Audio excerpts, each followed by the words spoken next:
boreal forest is the largest biome on the planet.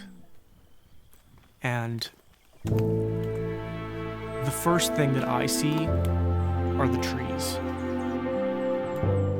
You're part of this. You're part of this space, and everything's just like, over time, just flowing. All the nutrients in this forest are just flowing, and when I'm here, I'm just a part of that.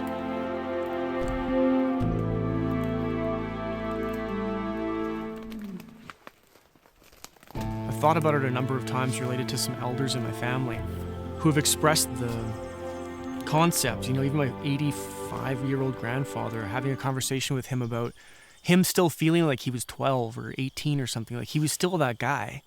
He was just in an old body. And I remember I was the kid at age 8 who was playing outside and poking fires and boiling pike heads and tin cans. And I was that kid playing outside all the time. And so this to me isn't a reach. This is just almost like just a proper embracing of who I was, of who I started as.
I shot more than I remembered. 1, 2, 3, 4, 5, 13. That's what I thought. That's just 13.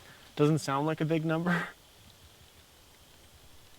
It's a small number. 13's a small number until it's dead things, and then that's a big number. I grew up in a family where both sides of my family hunted. So I grew up around this stuff. This is what fed me. I literally grew up on moose meat my entire childhood and teenage years. That's all we ate at home. My grandparents had a lake lot. We spent all our time at the lake in the summer. We were just outdoors a lot as a family, as kids, and as an extended family. So the outdoors was, maybe that's it. When I was a kid, the outdoors wasn't other. It was a place. It was a place we spent quality time as a family. So it always meant something.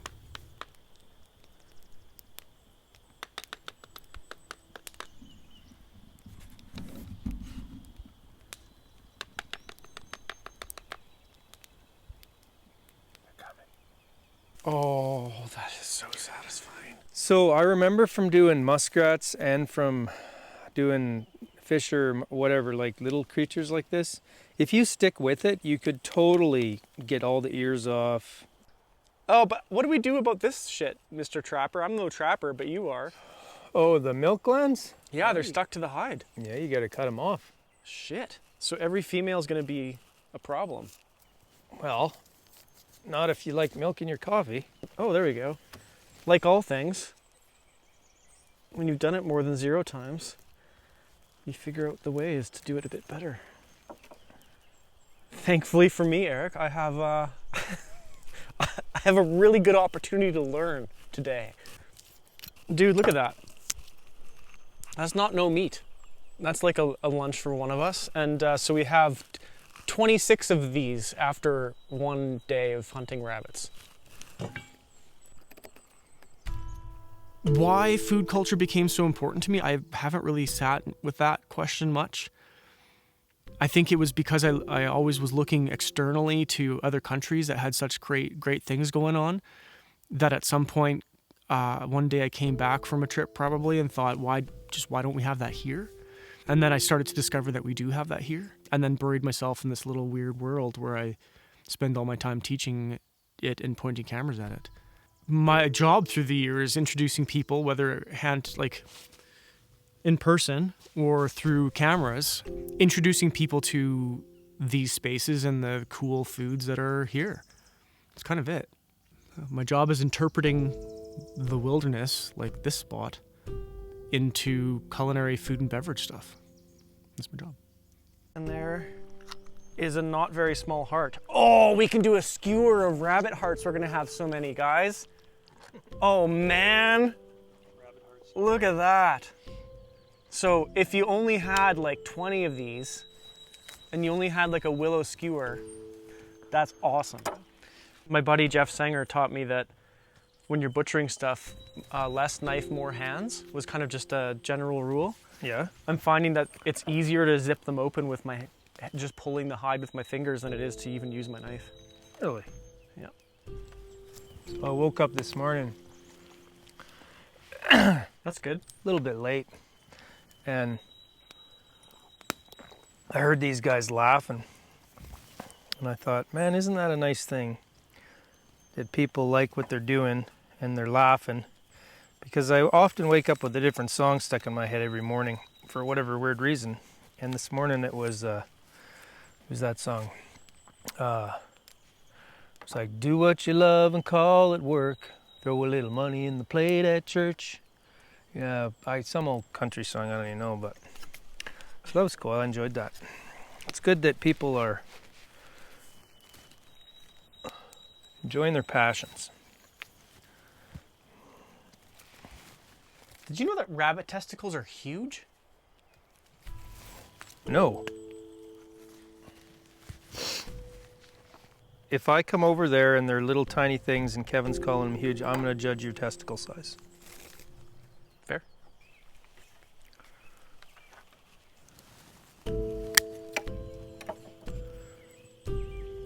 It's rustic, but a couple more firm up the handle a little further. Oh, testicle size. Yeah? Oh yeah, that is pretty impressive. Thank you.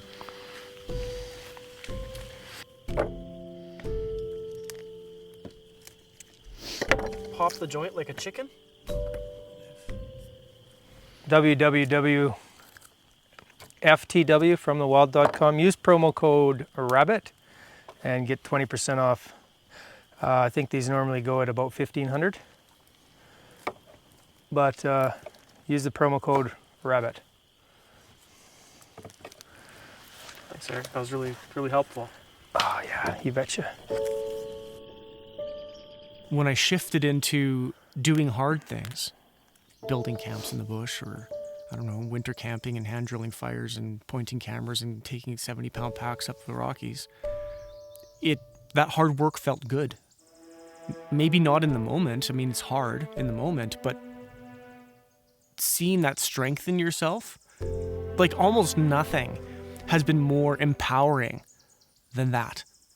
Than knowing that you could roll up your sleeves and grab an axe or a knife and do kind of anything you need to do, whether it's build yourself a shelter or field dress an animal or make a dish for someone you care about. Kind of built the skill set to be comfortable out here and live out here and thrive out here. And that's tremendously empowering. Oh, here's one. Like they're in gorgeous shape.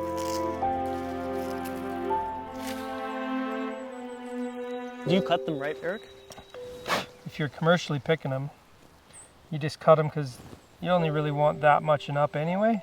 But if you're cooking them, taking them home, you can pop them out and just go like that, you know? There we go.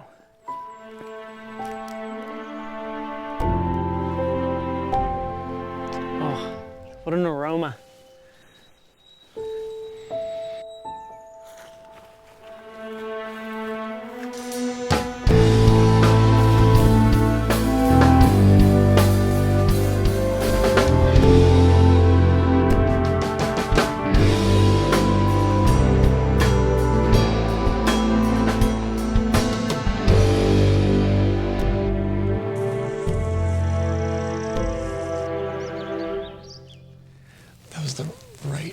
encounter type, wrong species.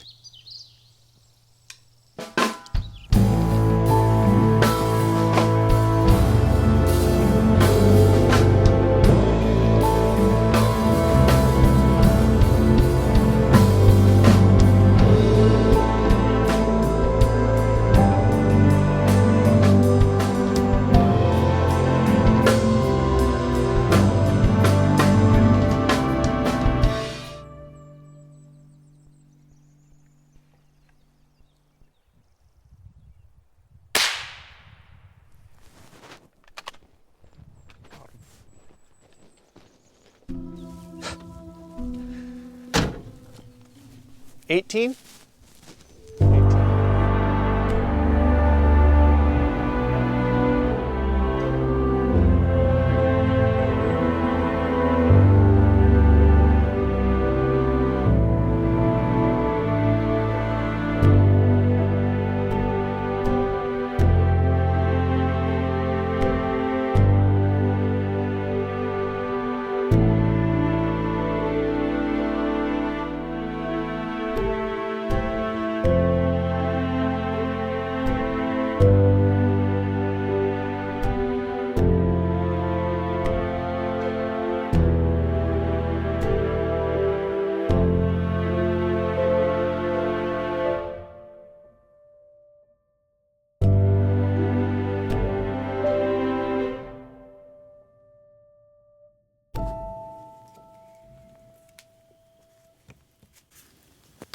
The longer I do this, the more faith I have in showing up in camp with like almost no vegetables this time around. I don't think we've eaten a vegetable from the cooler in a few days. So we have so much meat that it's just really satisfying to make the food from the place for the novelty of it, but it's nice to not even have to have anything else with you. It's a pretty cool thing. Rabbits need a lot of braising. They have a muscle type that needs a lot of low, slow, long cook. So I broke them down so that they would fit in the pot, in the fluid and contact the fluid.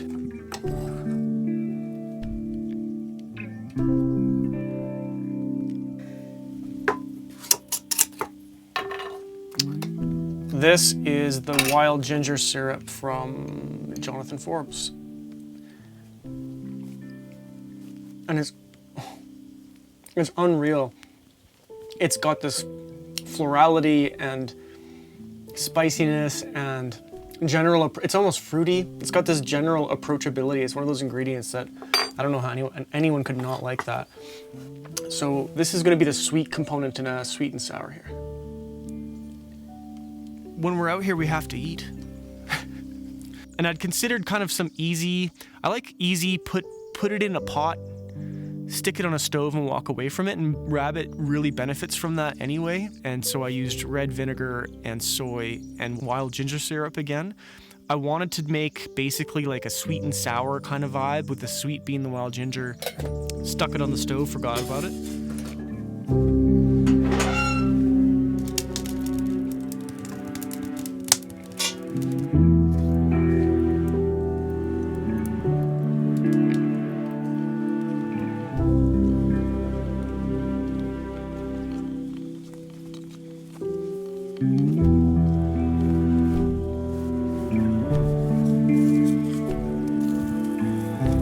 This is better. Here we go.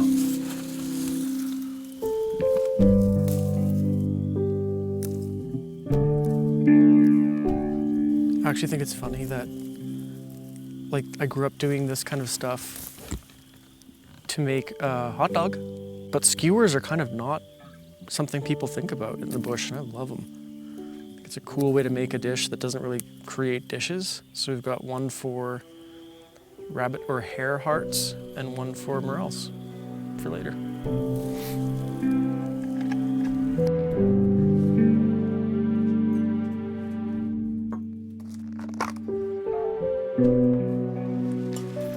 gonna tie the wild ginger into, that was a bit much. That's all right, that won't suck anyway.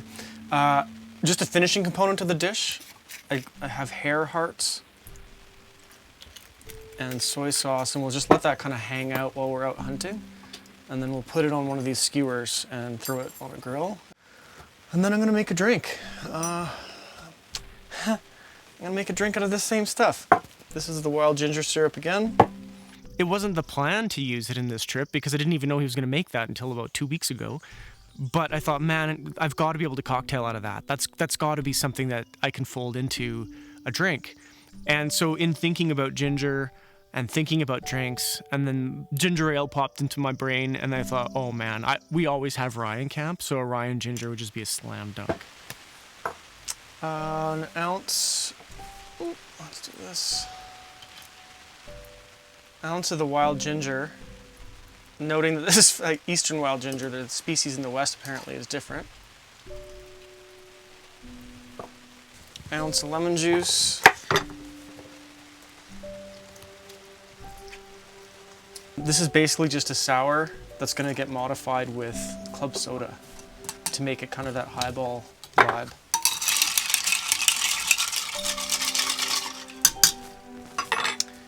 Okay. Man, that seems too easy. Maybe I should taste it and make sure it doesn't suck. Whoa. Oh, and a reason to taste it is because citrus varies in acidity, and this actually could use a bit more acid, but not much.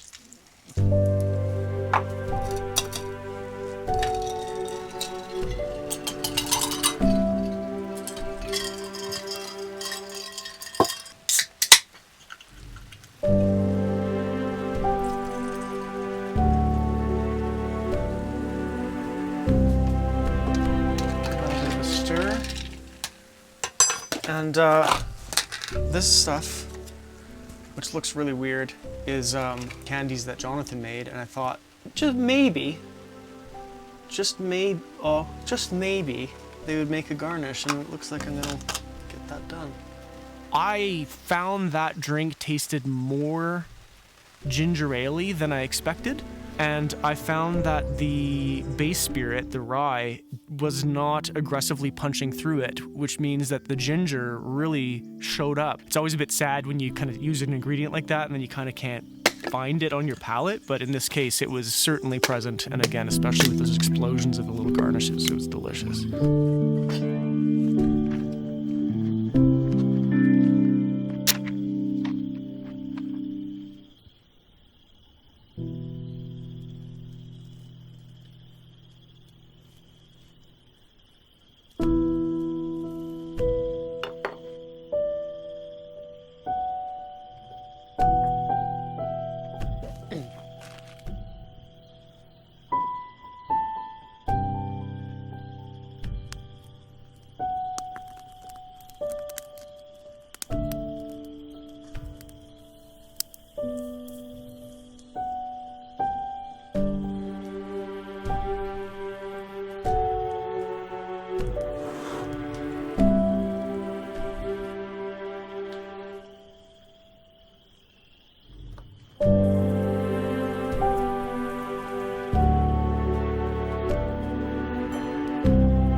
I think this is the moves. A gratuitous amount of rice, but then like that kind of amount of broth. The broth is the goods.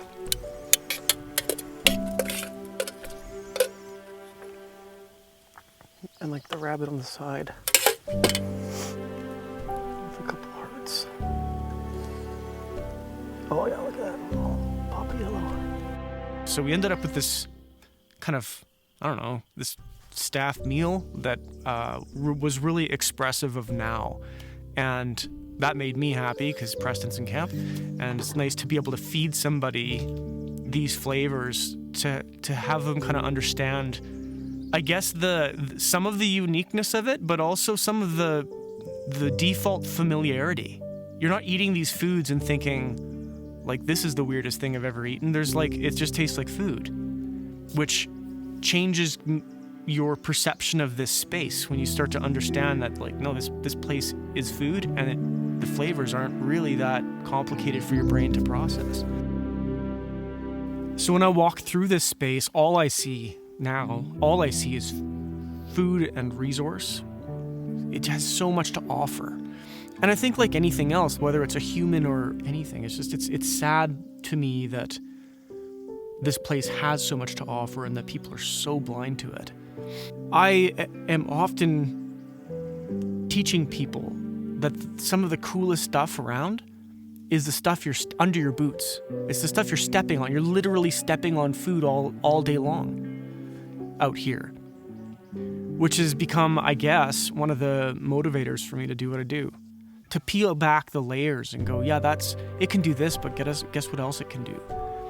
And yeah, it can do that, but imagine you could, like, build something, or make a gift for a loved one, or make a cocktail to have with your friends at happy hour, or to feed everybody at the table, or to feed your family, that person's family, and then bring stuff to a restaurant and feed it to 40 guests tonight. This place can do all that. All that and just like hardly trying, like hardly zero effort, it feels like at this stage.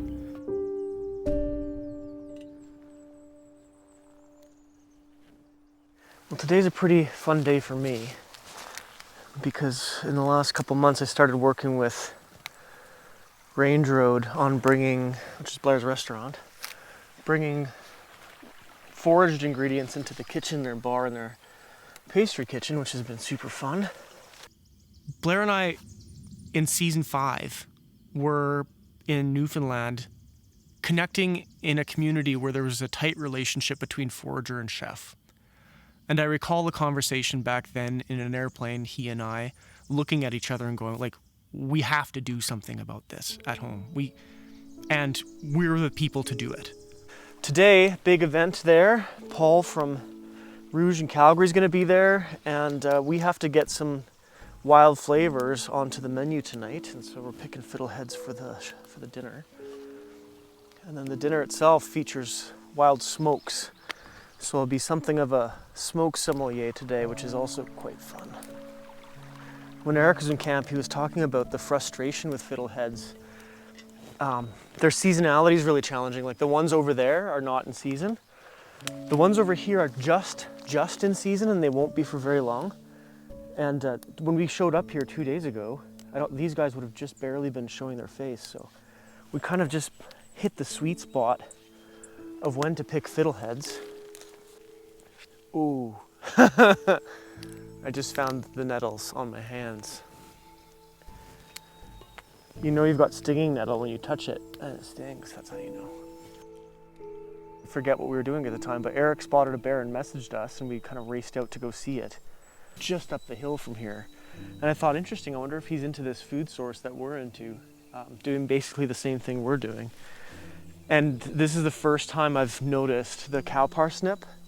Something's been chewing the tops of the cow parsnip and eating them here in this exact spot.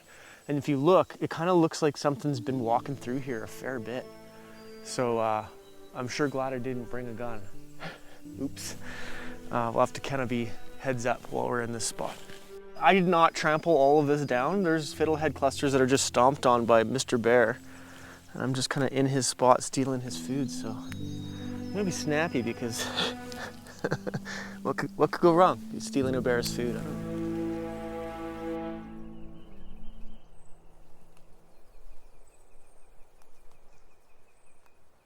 Stinging nettle likes disturbance, and it apparently likes the disturbance of the falling down of this tree. A bunch of freshly exposed soil, and it goes bonkers.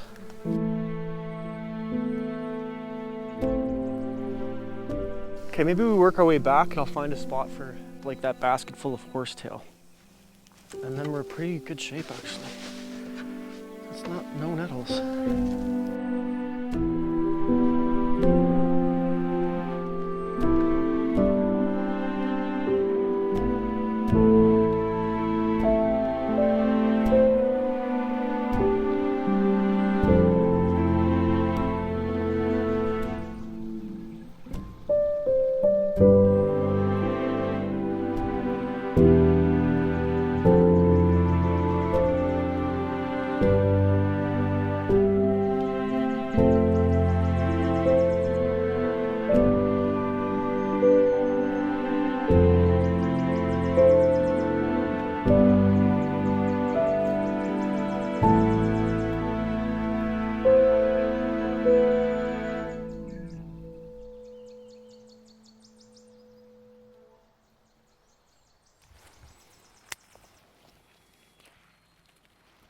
Blair on the menu has a course that he was going to skewer with juniper, and he asked if I could, on this trip, forage some juniper, and I told him no, it's not present in the ecosystem, but what is this, which is sandbar willow, and it's a bit of a neat connect for me personally because Paul and I shot an episode of Wild Harvest just up the bank there and worked with this species here for our TV show. So I'm really familiar with this plant because of that, and we've used it since. It makes a great tea, but we have 44 skewers to collect. Thankfully, the price per skewer is the same, so I'm just gonna collect more than we need. The chefs have never worked with this species. That's kind of the point. So it creates some problems in the right way to do it, but that's also what makes it super exciting. And in the culinary space, something like this is, they can't buy this. This is a neat adventure for them. I'm already satisfied in the impact that I've had in that space. Doesn't mean I'm looking for next, not at all. The job ain't done. But I do feel like I've impacted the food and culinary space, and not just in my community, but across the country. So I'm aware of that. And that is so deeply satisfying that it kind of releases you to kind of work at a different level when you've already kind of checked the box instead of feeling insecure and self-conscious and have all those kind of doubts. I don't have any of that anymore. So I'm able to just operate kind of at full capacity. This is like butchering hares a bit. The first few I didn't know what I was doing, and now I think I've got her dialed. The diameter's better, how far away the leaves are is better, so happy for Jude. It's deeply, deeply satisfying and releases you from the pressures of like needing to feel like you'll have an impact or that you matter.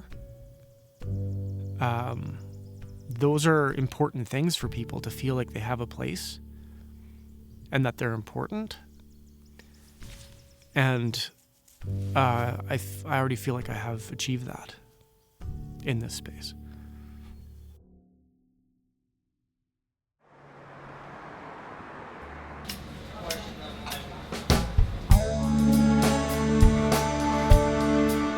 These are charcoal noodles with buckwheat. So the idea is kind of like a cold soba noodle.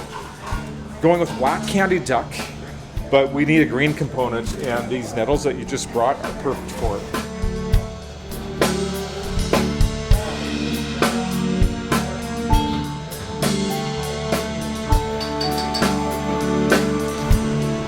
The birch has enough robust flavor, a really intense smoke flavor. And the way I marinated the duck is also very intense. Black candied duck is something that I brought to the table when I got out of Southeast Asia.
Wild feral apple, but we went with beaked hazelnut because nutwoods kind of are commonly used for smoking kind of in the US, but we only have one native species of nut.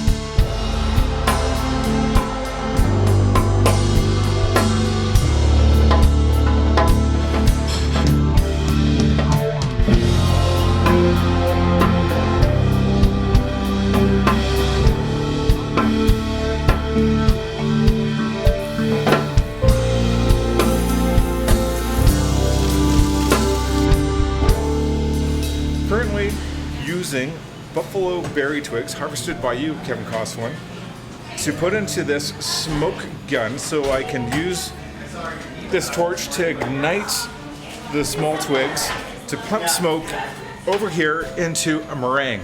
So I'm smoking meringue, if you can imagine. And I think it's working. The meringue tastes like marshmallows. First form ready.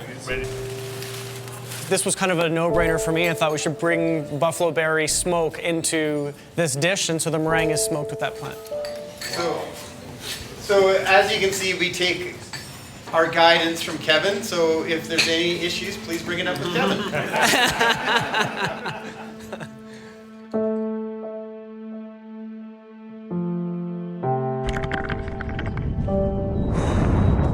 I just shot 2 bears, 2 of them. I stalked it from that hill way back there, like a kilometer. Heard it huffing at me, so I huffed at it right back, and it huffed at me, and I huffed at it right back, and kind of charged in at it, and it went up a tree. And as happens, I probably shot it at 8 yards. I've never needed a chainsaw more. The bear's up there. Way up the heck there.